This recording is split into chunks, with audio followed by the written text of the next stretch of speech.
Maple Namu. Hello, and welcome back, or for the first time, to the Maple Namu Podcast. My name is Chris, and in this episode, I'm going to talk about how I learned the word gunjong. And I've been saving this topic for a while. Podcast 13, episode 13. 13 is a bit of an unlucky number, and my wife and I have been a little bit unlucky, so it kind of fit. It's a bit more personal and a bit more emotional than some of the other episodes. But I've talked to my wife, and I have her permission to talk about it. I'm not just doing this without her. She does know. And this podcast episode is just another way of processing what happened. This year has been a bit tough, largely because of what a gunjong is. Now, if you're not a Korean speaker, it's the word for myoma or fibroid or something. It's usually non-cancerous, thankfully, lump in the uterus. And my wife had plenty of them. So we found out about the lumps in her body after we found out that she was pregnant. It was kind of interesting. She thought, oh yeah, maybe I'm pregnant. And I'm like, I don't believe you, take a test. And she comes back with the test, and she's like, test says I'm pregnant. And I'm like, what? And she was more happy that she got to prove me wrong than she was about being pregnant. It's just kind of a funny thing. You could see what she was more focused on being correct than being pregnant, but that only lasted a couple hours, and then it was like, huh? And I don't think we slept that night. But we haven't been trying to have a baby, but we also haven't been not trying. We just sort of thought that if it happens, it happens. If it doesn't happen, it doesn't happen. And apparently it happened. We later found out that this attitude is not a good one, according to the doctor. It's something that you should plan, I suppose, and get health checks and check everything out if everything's working and get numbers and other things. But we didn't want that. We didn't want it to become a medical thing entirely. We wanted to just leave it up to chance and fate and see what happened. But we got to the doctor, and he confirmed the pregnancy and gave us a picture of I think the English word is embryo.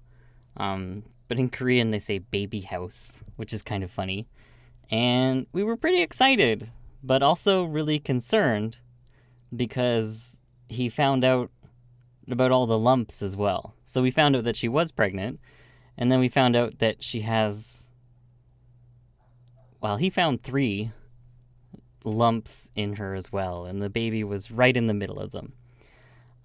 He seemed almost upset that we didn't plan to have a baby before or go to a doctor before, because I guess if you're planning, the best way to do it is to get any surgery or have them removed beforehand and then try and get pregnant. But again, we didn't know. We decided to just see what happens. And we found out the doctor wasn't particularly happy with us, but we've all made the decision to sort of see what happens.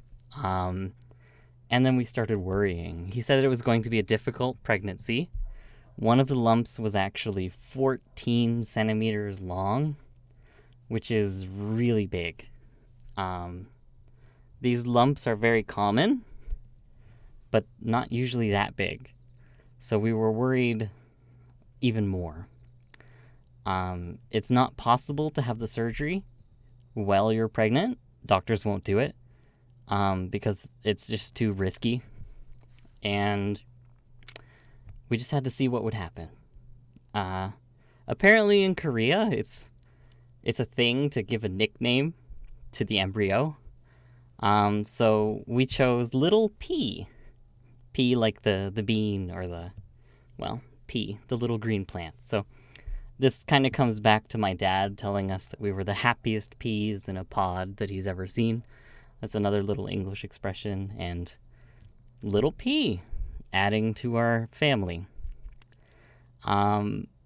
We didn't want, generally you don't tell people around you you're pregnant until you get past the first, we say trimester, the first 3 months or so. And we weren't really planning on telling anybody, especially because it was a risky one. But we had to. We had to tell other people because her company tried to send her to Vietnam to do business the day after she found out she was pregnant. And her boss was basically like, hey, young, wife, go to Vietnam and do business there. We need you to go to the other country. And she was just like, no. And they asked why, and she had to say, well, because I'm pregnant. And it was like, oh, what? There was no choice. And we didn't think that it was fair that the company knew. So we started telling family, and nobody really panicked too much, but we could definitely see that my parents and her parents were really excited about it. And I sort of entered the, oh crap, I need to do stuff mode. Everything became about taking care of the house so that my wife and baby could live comfortably, fixing things, making it warm, making it clean. I did start fixing stuff right away. I started reading the baby books. We've been collecting books for years because we were thinking about this. And it's hard to find English books in Korea. I needed to learn about what was happening with my wife so that I could support her and be an okay dad. It's terrifying. It was really scary. But it's also really exciting. Well, how could it not be, right? A new chapter in our life. And my wife decided that she needed to leave her job because it was just been too stressful. In a previous episode, we talked about stopping and smelling the roses. It was time for her to stop and smell some roses. She needed to quit because she needed to do everything that she could to help this baby. She would regret it for the rest of her life if lost the baby and she didn't try everything. It was already going to be difficult, and she had to do everything she could to try and help. I have tons of worries at this point. The reason I stopped working is because she was still working, but now with both of us not working, it gets worrying. But we had enough savings so we can focus on eating well, being healthy, exercising, trying to become the best parents we could be.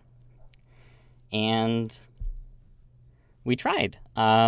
We found out about the baby at the end of February, I think, or early March. And she quit in April, around, I think, the 4-week mark. And it was kind of funny. She started getting more sensitive to smells. Our 70-year-old house is smelly, but I did what I could to make it smell better. And we were doing regular checkups because the doctor needed to watch the development.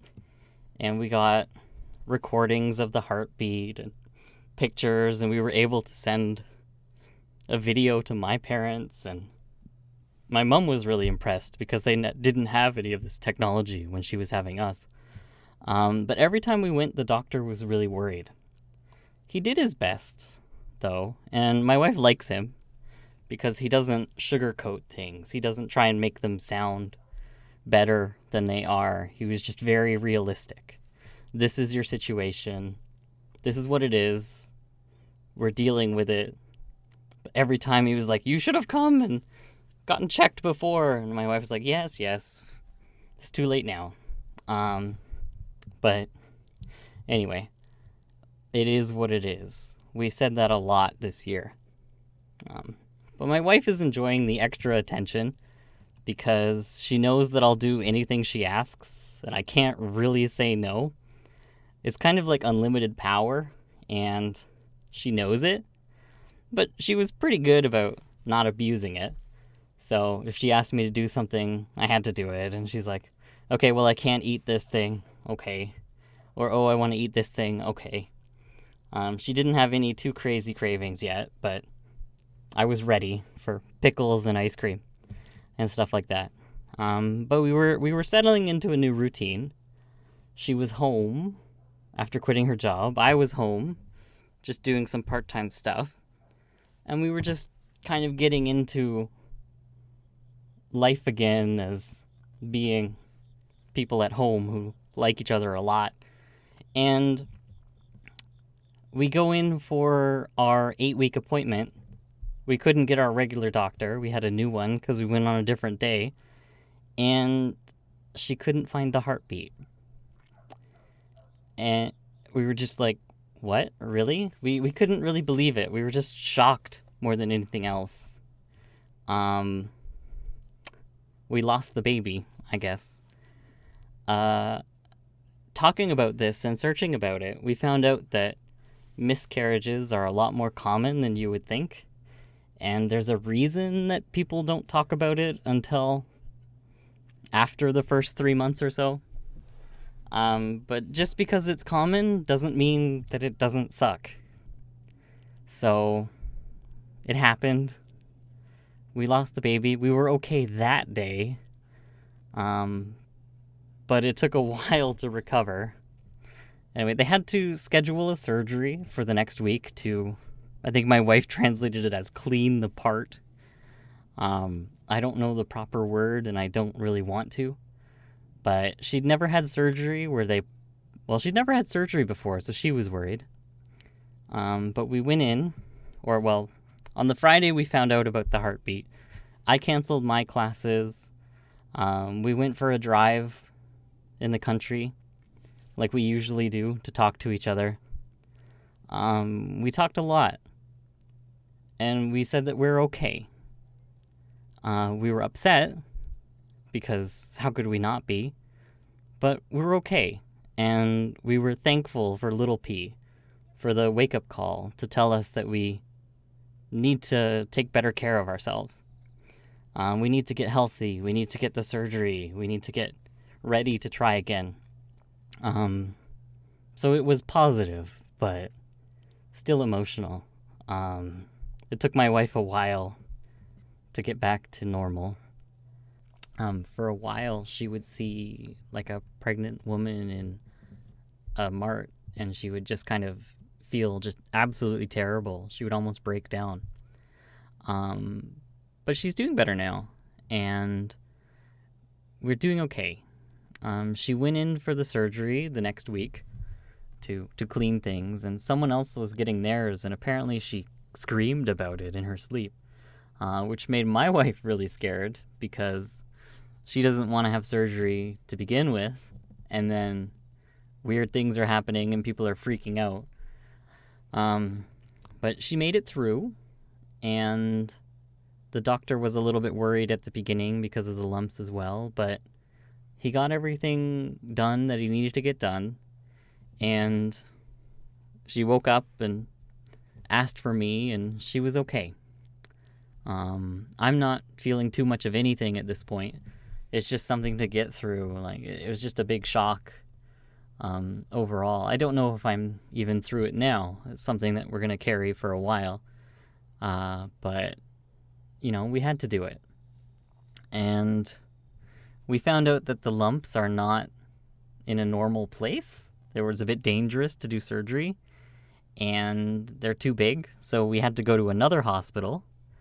And my wife chose one in Busan, near Busan, in Yangsan, because she's from Busan, and we didn't want to go all the way up to Seoul. And she didn't want to do it in our local one because she didn't hear good things about the hospital. So they make an appointment, a reservation, and we lost the letter that we needed. So we were driving around back to the house trying to find the letter. And it turns out it was in the car. But anyway, we meet the doctor, and he's another no-nonsense guy. He doesn't sugarcoat things at all. He basically said 3 or 4 sentences and was done. He's definitely not a talker. He's like, okay, I can remove them. You can have kids in 6 months to a year. Make an appointment. we'll do it, done. And that was it. I don't think it was his ego. I think he's just really confident and knows what he's doing. So we scheduled the surgery and start preparing. We spend a lot of our time together. She's worried about the surgery. I'm worried about the surgery. She thought she might die, so she was getting ready to write a letter to send me if she died. And we're getting ready. It's kind of a big one. It's not the biggest one ever, but it's major surgery. Anything you have to be put to sleep for is major, and there's risks. But anyway, we don't think that she'll be able to go anywhere or do anything for a few months after the surgery. So we're trying to get a lot of the things that we like doing done before, like going to marts and traveling around and bookstores and just things that we like doing. The surgery date is fast approaching. I take the week off of work and we go to the hospital. The whole time we were talking about it, we're like, oh yeah, hopefully we can get a one-person room. Like, it's more expensive, but if we have a one-person room, it'll be more comfortable. Like, we don't want to do this surgery a lot. Comfort matters. And we're about an hour away from the hospital, and they call us and say, oh, by the way, you have a 5-person room. And it's, oh no. Did not want to be in a 5-person room. And we had the worst spot in the 5-person room too. Usually there's 2 beds on one side and 3 beds on the other, and we were in the middle one, which is just the worst place. But we got it. I stayed there in the hospital on the floor, and it actually saved us a lot of money, which is kind of funny. The surgery and hospital stay ended up being cheaper than the surgery that our cat needed. And we knew the cat was expensive, but we didn't know he was more expensive than people. But I slept on the uncomfortable cot on the floor for a good week, doing everything I could to help my wife. I learned more about her body than I probably should know. But she was a little bit mean to me. She decided I shouldn't be snoring or be noisy at night. So I would fall asleep and start to snore, and then she would pinch me or hit me or throw something at me every few minutes because she thought that I shouldn't be noisy in this room of 5 people. And I just told her, like, no one else would care. Just let me sleep. But she felt that it was important, so I didn't sleep very well for the week that we were there. I was very good not to lose my temper. I don't get angry at my wife. I got my revenge a little bit by making her laugh. It hurt her to laugh, not too much, and like an don't make me laugh. Just a little uncomfortable, not like pain. Don't worry, I'm not that mean of a husband. But we were moving as much as we could because the sooner she moves and the sooner she farts, the sooner we can leave the hospital, which we really wanted to. It didn't interrupt my routine too much.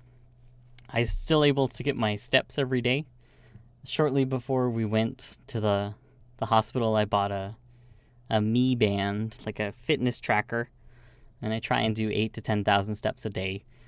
So I was able to do them all. I'm over 100 days in a row at time of recording this thing, so that's good. But in the hospital, we kept moving as much as possible, and we saw a lot of other people moving as much as possible, because the more you move, the faster you can get out of there. She was doing okay after a few days. The doctor checked in every now and then, and he says, if you think you can go home on Friday, you can go home on Friday. The surgery was on a Tuesday, so it was a pretty fast recovery, at least enough to get out of there quicker. I drove home very carefully because every bump hurt, and we went back for a 1-week checkup, a 1-month checkup, and then our next checkup is next year, somewhere in 2022.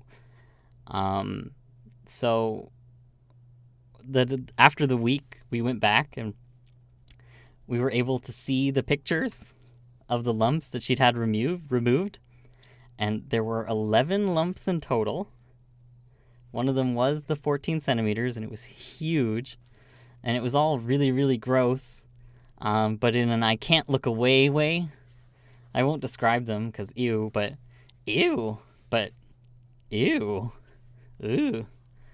Anyway, they're out, and she needs some time to heal, but the doctor said that we can try and have a kid maybe later this year, or early next year. So it is possible. We'll have to wait and see what happens. But we're still thankful to little P because we got that wake-up call. We know that we need to take better care of ourselves. We know that we need to not kill ourselves for someone else so that they can make money. We know that we have to do things for ourselves and talk to each other and keep things good between us. It's been a long year, but we've gotten through a lot. Our marriage is as strong as ever. I don't know what the future holds, but I mean, if we can get through this, we can get through anything. So beyond that, thanks for listening. I know this one was a bit longer and a bit more emotional than usual, but this was for me as much as anybody else. I just need to talk about these things and put it out in the open, just as a way of dealing with it. It's good to talk about things rather than keep them all in.